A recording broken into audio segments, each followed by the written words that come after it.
நாகை மாவட்டம் கோடியக்கரை பறவைகள் சரணாலயத்தில் பூநாரைகளின் வரத்து குறைந்துள்ளது.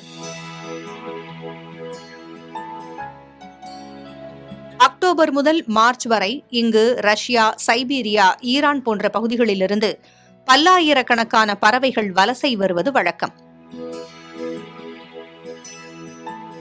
நடப்பாண்டில் பெய்த கனமழையால் சரணாலயத்தின் சதுப்பு நிலத்தில் நீர்மட்டம் அதிக அளவில் உள்ளது. இதனால் சரணாலயத்திற்கு அழகு சேர்க்கும் பூநாரை, சிரவி, உள்ளான்கள் உள்ளிட்ட வலசை பறவைகள் வழக்கமான இடங்களுக்கு வராமல் சரணாலயத்திலிருந்து சுமார் 10 கிலோமீட்டர் தொலைவில் உள்ள இடத்தில் குறைந்த எண்ணிக்கையில் காணப்படுகின்றன. நீர்மட்டம் குறைந்த பின்னரே வலசை பறவைகளை வழக்கம் போல காண முடியும் என்று பாம்பே இயற்கை வரலாற்றுக் கழகத்தின் பறவைகள் ஆய்வு மைய உதவி இயக்குநர் சிவக்குமார் தெரிவித்துள்ளார்.